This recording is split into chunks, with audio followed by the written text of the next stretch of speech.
Hey there travellers, Chris here and welcome to Caloundra. Well, thanks for joining me today guys in this video on Caloundra Beaches.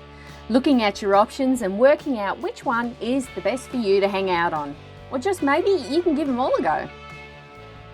Now Caloundra is located about 1.5 hours north of Brisbane City and just one of the suburbs of the greater Sunshine Coast region. This stretches about 50 kilometres from Caloundra to Noosa Heads. I'll be doing a lot more content in the Sunshine Coast region, so stay tuned for that on my channel or my blog. As for the suburbs of Caloundra, we have a population about 40 to 50,000 people, and the central business district is located around Bulcock Beach. You'll find an ample amount of accommodation, hotels or resorts lining the beaches for those fantastic views. And streets are filled with restaurants and cafes to sample some of the local delicacies. When you visit Caloundra, it's going to be all about the beachside, or any water activities. But not only that, you have lakes and estuaries with low-key swimming that's great for kids. The weather here can cool down a little in the winter to around 10 degrees Celsius on average.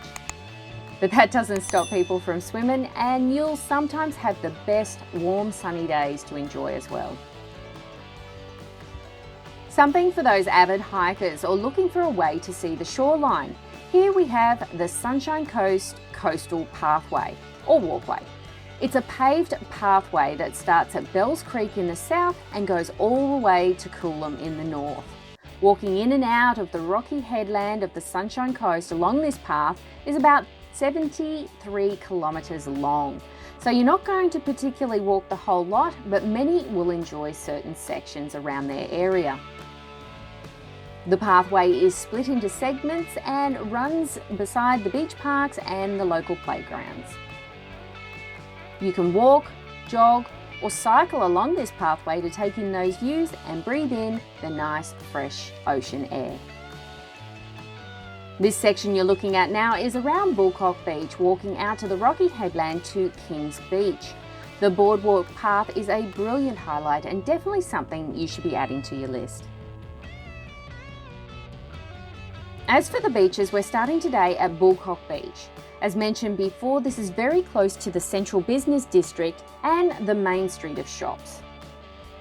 Apart from that, you have the tip of Bribie Island only metres away. This blocks off most of the higher surf areas and allows for some great calm water swimming in the lagoon.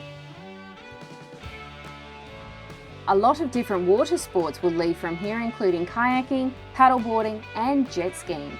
In fact, we managed to catch a tour leaving on our visit and just might have to try it out on our next time up. I don't think a licence is required and pretty much a follow the leader scenario. After getting the safety instructions and jumping on board, they headed straight down the Pumicestone Passage, which is in between the mainland and Bribie Island. If you want to find out more about Bribie Island, I will link a video in the description below. Apart from that, Bulcock Beach was extremely popular and didn't take too long for the car parks to fill up. The boardwalk is part of the coastal walk I mentioned before, and you have a lot of people fishing, parking up on one of the chairs or sitting down on the grass areas. You have some cafes straight across the road, along with many hotels to stay at. If you want to check out some accommodation options, I'll put a link to my blog in the description below. When you walk further out towards the coast, the surf does increase and where you'll find more of the bodyboarding. The next beach we ran into heading north was Kings Beach.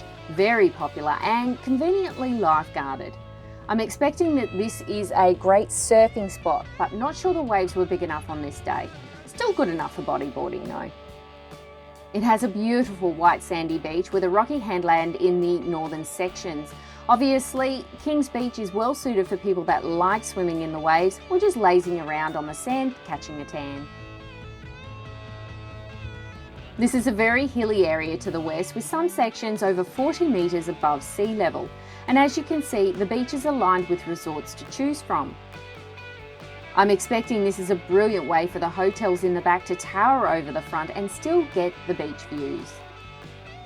Not only that, but your choices with the higher floors of these resorts or hotels will be amazing to watch the sunrises each morning. If you have kids or looking for something to do beside the beach, then there is a saltwater beachfront pool. This was closed for maintenance on our visit, but still a great option. It's a 25-metre pool with a children's swimming and wading area, along with shade sails and an easy stair entry. Kids will also love the water fountain and playground area for some safer, low-key fun beside the beach. If you want to head a little further up the hill from Kings Beach, then you'll come across the Lighthouse. It was built in 1896 and now Caloundra Township's oldest building. Shelly Beach was the next one we checked out, and definitely easier to park and not as popular as the ones we'd been to already. Therefore, we didn't spend that much time here. Certainly nothing wrong with this beach, but I have heard that there are a lot of rocks around. There was limited parking and most of the beach was actually closed to the public at this time, so I suppose the high tide created a little less room to move around too. We cruised along to Moffat Beach next, which was a little north of Shelly Beach. The car parking was absolutely horrendous and we weren't able to catch a spot beside the beach, so it might pay to go a little earlier. It was fenced off to the public, but there was still plenty of people around using the grass areas, playgrounds, and walking to or from the cafes across the road. Since the beach was closed off, we ended up heading up the hill to the lookout section, which was absolutely amazing. Walking along more of the boardwalk section, overlooking Moffat Beach and the rocky headland. There were even a couple of surfers out there. I guess the beach is protected from southerly winds by Moffat Headland and seems to provide a surf break. Another 10 minutes north of Moffat Beach, we get to Dicky Beach, and another very popular spot. The main street had plenty of cafes, a bakery and accommodation choices, along with a convenient caravan park, skate park for the kids, public toilets, and all within walking distance of the beach. Dicky Beach has two different sections for swimming, which is a small creek exiting into the ocean and the east-facing surf or wave section.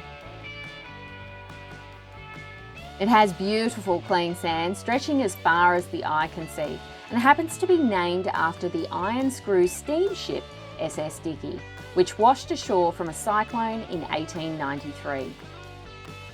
As you can see, it'll be a great spot for surfing or swimming in the waves, and you can feel safer knowing a lifeguard is patrolling the area. Last but not least, we get to Currimundi Lake, which has both a creek section that overflows into the ocean and a beach. But from what I can see here, the lake or the creek section seems to be the most popular and was very busy with family and friends lining the water's edge. I suppose it's a great option for low-key swimming, paddleboarding, or just lying around on a flotation device. There are plenty of shady trees and people had their own gazebos up as well. I believe the water is fairly shallow, and at low tide it's a great spot for yabby fishing with a pump. If you're actually fishing, then you might be lucky enough to catch a whiting or bream. If you don't bring your own kayaks or paddleboards, then you can hire these from the surf shop right at the car park, along with a small cafe for snacks or drinks next to that. I did go down and have a quick look at the beach, which was closed on my visit, but the surf was looking pretty good for those into that. For everyone else interested in checking out other beaches or more options for day trips from Brisbane, check out my video here. Otherwise, thanks for watching today, and I will see you again for the next one.